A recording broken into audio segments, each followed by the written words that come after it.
Welcome to another installment of Friday Reads. Here on Friday morning making this video. My name is Dennis and this is the Intellectual Reads. I'm here to report that in the quantity aspect of BookTube, I did not finish any books, unfortunately. But in the quality aspect, I am surely enjoying my reading this week. And so I'll discuss, I guess, what I'm up to, what I'm still reading, and just give my initial kind of thoughts on the subjects. So I started the readathon for William Faulkner, like in August. I hope the clarity is better on this video. I messed with my camera. I know the one I made on chapter 1 was really bad in terms of definition and contrast and all of that. So I hope this video is better. I hope you get a better view of the book. These are vintage international editions, and this is my first reading of Faulkner, as I've stated before. And the more I read, the more skeptical I am of him as a writer. Obviously, not going to make any judgments 150 pages in. I know he's a great author. I know he won the Nobel Prize. But basically, 6 chapters in, if you're thinking of like a cooking show, all we have so far are our ingredients.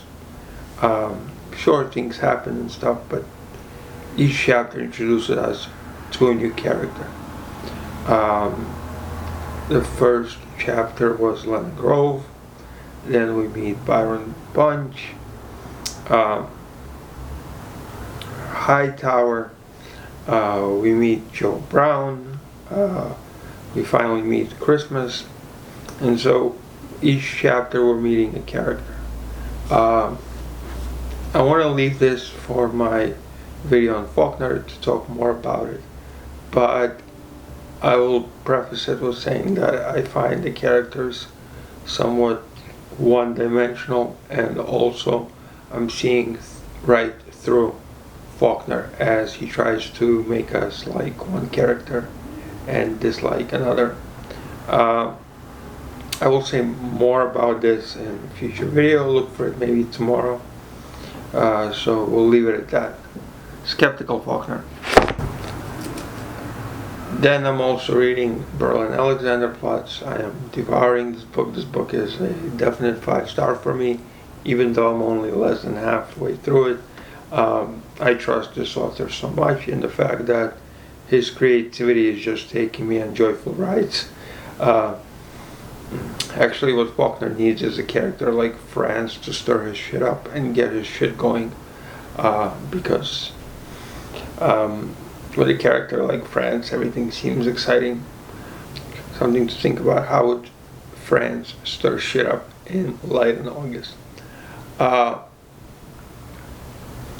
So yeah, we're following him through all this muck, all the dirt, and all the injustices that are happening in Berlin at the time, through the eyes of a narrator who is playing God. I know there's a term for it, but it escapes me right now, so I'm not going to dwell on it too much. There's an interesting passage here, and it happens at about page... It's taken out of a scene where I think Franz is trying to go back to the jail that he came in, and he decides to fall asleep on the street. And so we're taken out of the story into these side passages that happen, that randomly occur and are supposed to shed a light on what's going on, but through a different situation. And we come to a scene here where a father is taking his son to be sacrificed to God. A scene that most likely comes out of some religious text, or a scene invented by Alfred Dublin, where he's trying to portray a scene that would possibly be in a book like the Bible. So they walk up to the son. they walk up to this sacrificial place, and the father is trying to convince the son that he wants to be sacrificed. So I will read a passage that I'm referring to just for shits and giggles. No, I cannot do it. I will scream, don't touch me. I don't want to be slaughtered. Now you are on your knees. Do not scream, my son. Yes, I am screaming. Do not scream. If you don't want, then I can't do it. You must want it. Up and down. Why should I not go home again? What will you do at home? Is not the Lord more than a home? I cannot. Yes, I can. No, I cannot. Move closer. See, I have the knife here. Look at it. It is very sharp. It will touch your throat. Will it cut my throat? Yes. Then the blood will bubble forth. Yes. The Lord wills it. Do you want it? I cannot yet, Father. Come quickly. I must not slay you. If I do it, then it must be as though you did it unto yourself. I unto myself, yes. And be not afraid, and not live life, not live your life, because you will give it unto the Lord. Move closer. The passage continues with the father eventually convincing his son that he does want to be sacrificed, and then God coming in and screaming hallelujah and saving them, seeing that their effort was worthy. So this is what I'm tackling with, and I am confused, since God in the story is our narrator, and we are told that our boy Franz is going to get into eventually a situation that he cannot recover from at the beginning of the book. I am wondering that if eventually our author Alfred Dublin will save him once he comes to the conclusion that he must sacrifice himself for society.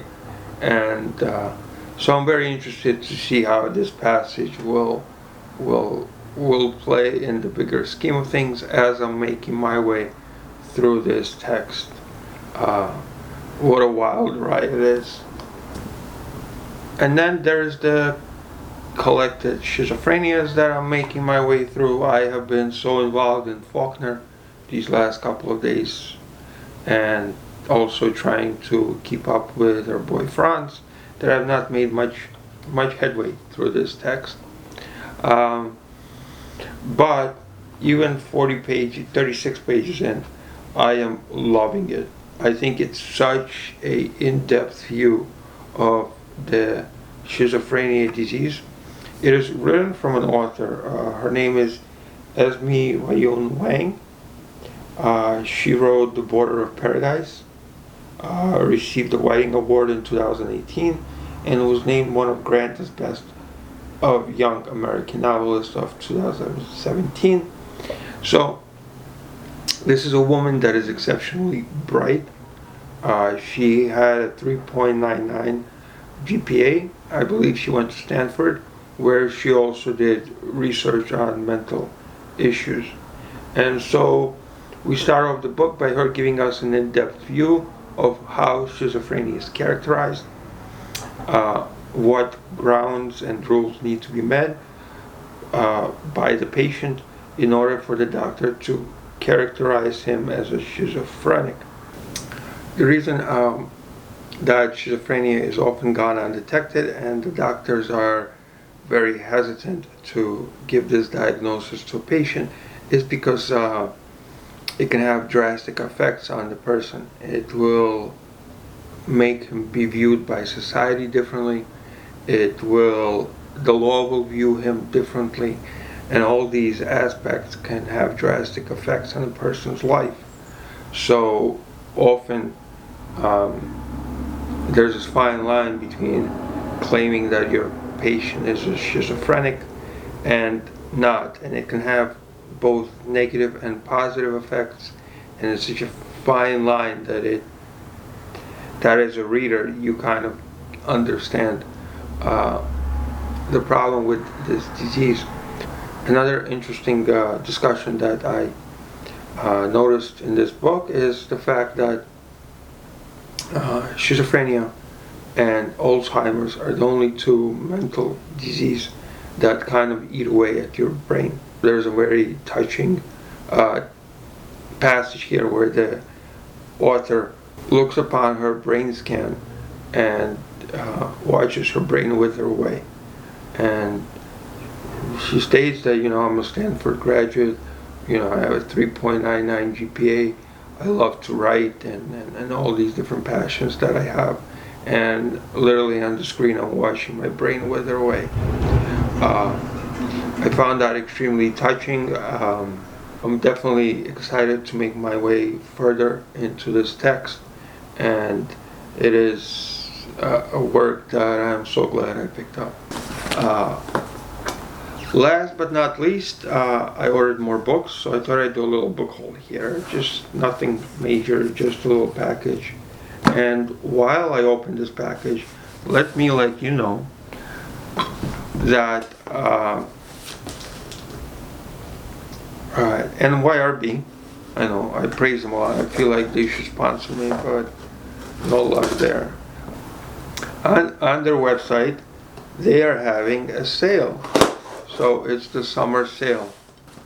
And the sale is basically that they have selected a bunch of books that they are wishing to put on discount, where if you buy 2 books you get 20% off, if you buy 3 books you get 30% off, if you buy 4 books or more you get 40% off.